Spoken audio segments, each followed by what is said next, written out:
Et fait divers pour commencer avec tout d'abord hier à Ronchin. Cet incendie est spectaculaire chez le loueur de camionnettes Avis.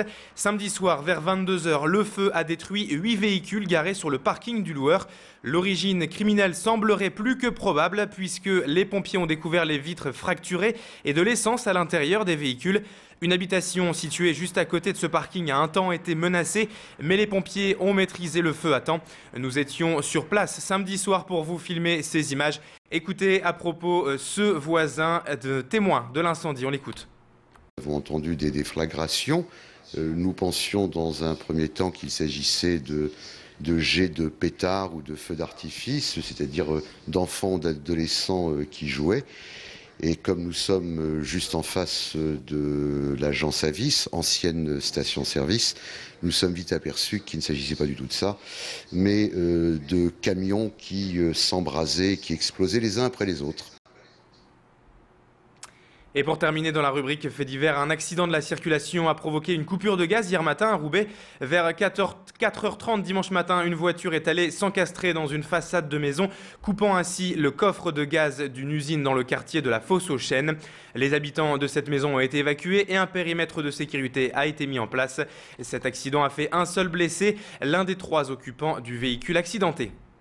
On continue avec un mot à propos de la météo. Les températures en cette matinée sont très basses. Dans la métropole, il fait actuellement 0 degré et les brouillards et brumes matinaux vont tarder à se dissiper ce matin. Attention donc si vous devez prendre la route, soyez vigilants. Et puis en ce temps de grand froid, les associations sont sur le qui-vive. Comme les Restos du Cœur que notre reporter Élodie Bernachon a suivi vendredi soir lors d'une maraude. 2 bénévoles ont arpenté les rues de Lille pour distribuer de la soupe, du café, des sandwichs ou encore des couvertures à ceux qui dorment dehors.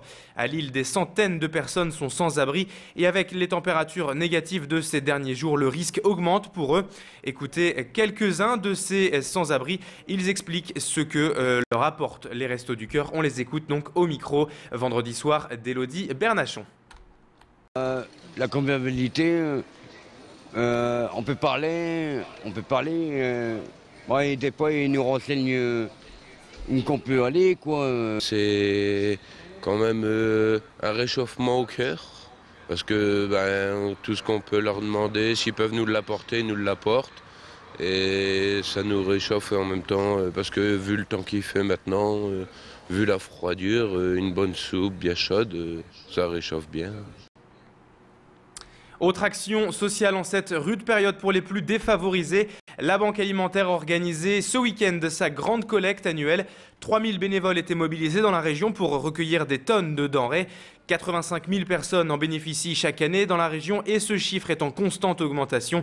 La Banque alimentaire collecte durant toute l'année, mais c'était cette période hivernale qu'elle récolte 15 à 20% de son total annuel.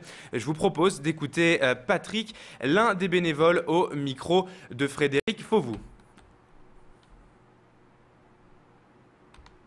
Sert principalement à la Croix-Rouge, à l'Armée du Salut et à Emmaüs, qui donc sont des associations qui travaillent de longue date avec la Banque alimentaire et qui font des distributions en local, donc pour des gens qui en ont vraiment besoin. Donc nous, en fait, on fournit des associations qui travaillent en local, en proximité, sur le terrain, dans la région lilloise. On ouvre une page sport à présent pour parler tout d'abord du LOSC. Les Lillois qui ont laissé filer la première place du championnat samedi soir après leur match nul à Bordeaux, 1-1. Le LOSC menait pourtant 1-0 grâce à Moussasso, mais un but contre son camp d'Adil Rami a permis aux Bordelais d'égaliser. Ce match nul à l'extérieur est tout de même un bon résultat pour Lille, désormais à égalité de points avec Marseille en tête de la Ligue 1. Et samedi prochain, le LOSC recevra Lorient. On parle de basket également dans ce journal avec plusieurs résultats et honneur aux filles de Villeneuve-d'Ascq. D'abord, le SBVA s'est incliné hier après-midi sur son parquet du Palladium face à Bourges, 54 à 64. Pas d'exploit donc pour Villeneuve-d'Ascq face au leader invaincu de ce championnat. Le SBVA qui s'est tout de suite retrouvé mené dans ce match. Les joueuses ont ensuite réagi mais ont manqué de précision. Écoutez Ingrid Tancré, la meneuse de jeu de l'ESBVA au micro hier de Tanguy Lécluse. On savait que ça allait être dur.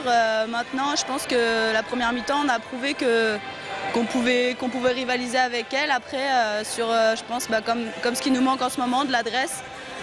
Je pense qu'on a perdu ce match sur l'adresse parce qu'on a shooté beaucoup plus qu'elle et au final, elle gagne quand même. Mais je pense qu'on a joué les yeux dans les yeux et on n'a pas à rougir de cette défaite. Maintenant, je pense qu'on peut avoir aussi quelques regrets. Et au classement, Villeneuve d'Ascq glisse de la 10e à la 11e place. Prochain match à domicile samedi à Charleville-Mézières. Et toujours en basket, mais chez les garçons, cette fois, le LMBC s'incline pour la 3e fois de suite en championnat. Lille a perdu d'un cheveu vendredi soir à Antibes, 72-70, et passe à la 6e place au classement. Enfin, on termine ce journal avec la fête des maths qui avait lieu ce week-end au Forum des sciences de Villeneuve d'Ascq. Des journées pour apprendre l'univers complexe des mathématiques de manière ludique et concrète, et ce pour toute la famille. Au programme, des jeux étaient organisés ainsi que des conférences.